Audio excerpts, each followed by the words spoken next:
भाई भी गुप्ता। तो ये है अपनी एक्सल सिक्स। आज हम बैठे हुए इसी के अंदर और अभी ना मैंने इस गाड़ी के बारे में सब कुछ मैं लगभग बता ही चुका हूँ, A to Z सब। पहले कैमरा थोड़ा फोकस कर ले, फोकस नहीं कर रहा। बोल रहा था मैं इस गाड़ी के बारे में लगभग तो सब कुछ बता ही चुका हूँ। A to Z MID explain कर दी, स्टीरियो एक्सप्लेन कर दिया, उसके बाद में गाड़ी का पूरा रिव्यू दे दिया, ऑनरशिप एक्सपीरियंस दे दिया, मतलब सब कुछ बता चुका हूँ। खाली एक चीज़ बचा हुआ है। अब जैसे कि इस गाड़ी पे ना आता है ये ऑटोमेटिक क्लाइमेट कंट्रोल। और जैसे कि जो एजेड लोग होते हैं, जो मतलब कि पुराने लोग होते हैं, जिनको इतनी नॉलेज नहीं होती है, उनको इसके बारे में कुछ भी नहीं पता होता है। क्योंकि पहले की गाड़ियों में क्या रहता था, मैनुअल सब कुछ आता था।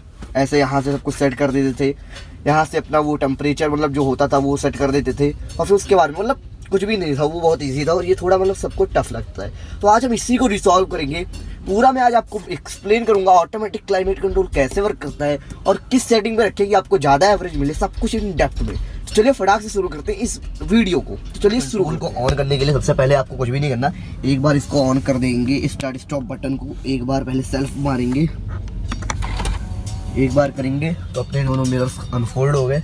ये खुल गया, लेकिन ये अभी भी नहीं आया है। एक बार और करेंगे तभी आएगा। आ गया। जैसे कि यहाँ पर आपको इसमें टेम्परेचर डिजिटली लिख के आ गया। फिर उसके बाद में यहाँ पर सब कुछ। तो अभी मैं शुरुआत से पहले बताता हूँ। जैसे कि आप देख सकते हैं यहाँ पे ना आपको 2 डायल मिलते हैं, ठीक है। और हर गाड़ी में मतलब ऐसे ही रहता है, कहीं पे डायल अलग रहते हैं, कहीं पे बटन रहते हैं। लेकिन ऑटोमेटिक क्लाइमेट कंट्रोल कैसे वर्क करता है वो मैं बेसिकली लेकिन यहाँ पर बताने वाला हूँ। जैसे कि यहाँ पर 2 डायल होते हैं, ठीक है। इससे आप ना स्पीड फैन की बढ़ा सकते हैं, स्पीड बढ़ गई। स्पीड कम कर सकते हैं ऑलमोस्ट, ठीक है। इससे टेम्परेचर बढ़ा सकते हैं। अभी ना इसमें ना सब लोग को कंफ्यूजन ये होती है ना, 90% लोगों को ये पता होता है कि यहाँ पर अगर रेड पे करेंगे तो रेड मतलब हाई होता है, तो यानी कि ज़्यादा कूलिंग करेगी।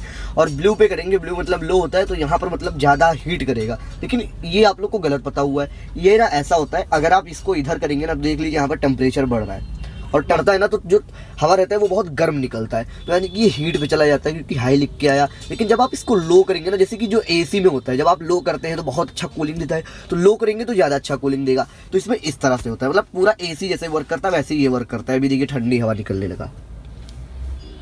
अब यहाँ पर टेम्परेचर दिखा दूँ तो आज यार 11 डिग्री सेल्सियस है टेम्परेचर, बहुत ठंडी है इस समय। तो यहाँ पर ये हो गया इतना वर्क, ठीक है। फिर उसके बाद में यहाँ से आप बढ़ा सकते हैं स्पीड ऑन ऑफ। इसको हम नॉर्मल पहले रख देते हैं। फिर उसके बाद में अगर ये फ्रंट जो लिखा हुआ है इसको पहले, मतलब पहले तो आप अगर गाड़ी स्टार्ट नहीं करेंगे तो आपका इतना वर्क करेगा, लेकिन लेकिन लेकिन लेकिन एसी नहीं चलेगा। यहाँ पर एसी ऑन तो लिख के आ गया, लेकिन एसी चलेगा नहीं। गाड़ी का जब तक पेट्रोल नहीं बर्न होगा तब तक कहाँ से एसी चलेगा। तो अभी मैं शुरुआत से इधर से बताता हूँ। यहाँ पर आप फ्रंट डिफॉगर चालू करना चाहते हैं, जैसे कि जो फ्रंट में होता नहीं है ब्लोअर, जैसे कि आपकी विंडशील्ड पे जो आता है फ्रंट विंडशील्ड, वहाँ पे खूब सारा मतलब वो हो जाए, फॉग जम जाए, तो ये जब आप ऑन कर देंगे, इसको हाई कर देंगे ऐसे, तो तुरंत आपका फॉग सब खत्म हो जाएगा। उसके बाद में आप कोई भी टेम्परेचर अगर मान लीजिए सेट कर लिए, जैसे कि मैं प्रेफर करूँगा इस समय 24 डिग्री। उसके बाद में ऑटो कर देंगे, ऑटोमेटिकली अपने हिसाब से ये हवा देगा, अपने हिसाब से इसका वो होगा। और जैसे ही आप इसको लो करेंगे ऑटोमेटिकली बढ़ रहा है, मैं कुछ नहीं कर रहा हूँ, स्पीड ऑटोमेटिकली जैसे कि मैंने किया। लो कर दूंगा, ऑटोमेटिकली बढ़ रहा है।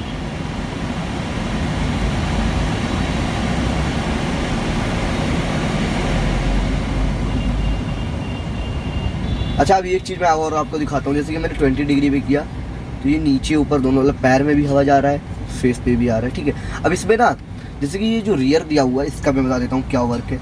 ये रियर में जो दिया हुआ है, जैसे कि रियर में आपका डिफॉगर आ जाता है, वहाँ पे जो लाइनिंग बनी हुई है, ये जो लाइनिंग बनी नहीं है विंडशील्ड पे, तो ये ऑन करना रहता है। अब इसमें आपका एसी का कोई काम नहीं रहता, इसमें आपको गाड़ी स्टार्ट करनी पड़ेगी तभी होगा। जैसे कि मैंने गाड़ी स्टार्ट कर दी, उसके बाद में ही ये ऑन हुआ, ठीक है, उसके पहले नहीं। अब ये हीट करना चालू कर देगा डिफॉगर। जब मैं गाड़ी बंद कर दूंगा तो ये बंद हो गया, इसका कोई मतलब ही नहीं है, काम ही नहीं करेगा। इसके लिए गाड़ी आपको स्टार्ट रखनी पड़ेगी। यहाँ पर आपको मोड्स मिल जाते हैं। अगर आपको फेस और इस पे दोनों पे चाहिए तो ये मोड रख सकते हैं। खाली पैर पे चाहिए जो नीचे लगा हुआ रहता है तो ये मोड रख सकते हैं। फिर उसके बाद में आपको पैर और विंडशील्ड पे चाहिए तो ये मोड रख सकते हैं। उसके बाद में आपको खाली फेस पे चाहिए तो ये मोड रख सकते हैं, और दोनों पे चाहिए तो ये मोड रख सकते हैं। उसके बाद में आप यहाँ से ऑफ़ कर सकते हैं पूरा का पूरा कंट्रोल। एसी पूरी ऑफ हो गई, ऑन यहाँ से होता है। और ये जो एक है स्विच, ये अंत क्या होता है, जैसे कि ये आपका इस तरह हो जाता है, जैसे कि अगर आप इसको ऑन कर देंगे तो ये अंदर की हवा को ही अंदर मतलब फैलाता रहेगा, बाहर की हवा नहीं आएगी। लेकिन इसको कर देंगे तो ये बाहर की हवा फिल्टर करके अंदर लाता रहेगा, ये काम इसका हो जाता है। ये मेरे हिसाब से ऐसे ही सेट रहने देना चाहिए, अंदर का ही अंदर फैलाता रहे। उसके बाद में इतना सारा इसका कंट्रोल्स हो गया, तो लगभग मैंने सभी चीज़ बता ही दिया होगा। अब जैसे कि जो लोग एजेड लोग होते हैं उनको ये पता नहीं होता है कि ये कैसे सेट होता है, कैसे सेट होता है, कुछ पता ही नहीं रहता है, क्योंकि मतलब कि उतना उनको नॉलेज नहीं होती है इस चीज़ की ना। क्योंकि ऑटोमेटिक क्लाइमेट कंट्रोल लगभग सभी गाड़ियों में आने लगे, सिकेट बेस मॉडल से यहाँ तक ऑटोमेटिक क्लाइमेट कंट्रोल सभी गाड़ियों में दे रहे हैं सारी कंपनियाँ। और ये बस मतलब कि बहुत फ़ायदेमंद भी होता है, आपको ज़्यादा छेड़खानी नहीं, ज़्यादा सेट नहीं करना रहता है कि इधर घुमा के सेट करो, इधर घुमा के सेट करो, कुछ भी नहीं। आराम से एक टेम्परेचर सेट कर दिया, अपने हिसाब से वो स्पीड फेंकेगा, आपको बढ़िया मतलब ठंडी भी नहीं लगेगी, गर्मी भी नहीं लगेगी। तो ये ठीक ही, ऑटोमेटिक क्लाइमेट कंट्रोल देना भी चाहिए, इससे बहुत फ़ायदा होता है ऑटोमेटिक क्लाइमेट कंट्रोल से। तो आप इसको मेरे हिसाब से अगर आपको बेस्ट एवरेज चाहिए ना, आप इसको हमेशा 21 पे सेट करके रखिए टेम्परेचर, बेस्ट एवरेज देगी ठंडियों में, गर्मियों में भी। क्योंकि 21 ऐसा टेम्परेचर है जिसमें आपको ज़्यादा ठंडी भी नहीं लगी, ज़्यादा गर्मी भी नहीं। अगर आप गर्मी में करना चाहते हैं तो गर्मी में आप हमेशा हाई पे कर दीजिए, जैसे कि 32 पे है, 33 पे हाई हो गया। लेकिन आप गर्मी में ना आपका कभी भी एसी काम नहीं लगता, क्योंकि गर्मी में जो गाड़ी चलती है उसी को मतलब जो गाड़ी चलती है ना, तो जो इंजन का हीट रहता है उसी को मतलब कंबाइन करके ये गर्म हवा फेंकता है। तो इसमें आपका एसी ऑन करना ऑफ करना एक ही बराबर है, ऑन करने का कोई मतलब ही नहीं बनता, कोई सेंस ही नहीं बनता एसी ऑन करने का। बाकी ठंडियों में ज़रूर ऑन करिए, उसके बिना ठंड नहीं होगा।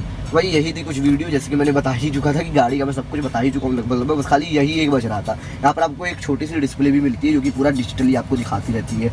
जैसे कि हम चेंज करेंगे अभी, पूरा डिजिटली आपको टेम्परेचर सब दिखाती है। लोगों को समझ में नहीं आता है, जैसे कि एक्सेल 6 हो गया, इसमें तो बेस मॉडल टॉप मॉडल दोनों में यही आता है, बलेनो में भी आता है। बलेनो का वैसे मुझे ज़्यादा अच्छा लगता है क्योंकि वो थोड़ा बड़ा डिस्प्ले उसका है, तो देखने में ज़्यादा अच्छा लगता है। तो यही था एक छोटा सा वीडियो, जिनको नहीं समझ में आया वो बताइएगा। मैं आशा करूँ आप लोग को ये समझ में आ ही गया होगा अच्छे से। तो बताइएगा वीडियो कैसी थी, अगर अच्छी रही हो तो लाइक करिएगा, चैनल पर नहीं हो सब्सक्राइब करिएगा यार, ऐसी वीडियोस आपको फ्यूचर में मैं ही देने वाला हूँ। तो आज की वीडियो में नहीं, आशा करता हूँ आपका दिन शुभ हो। जय हिंद, जय भारत, वंदे मातरम, बाय बाय।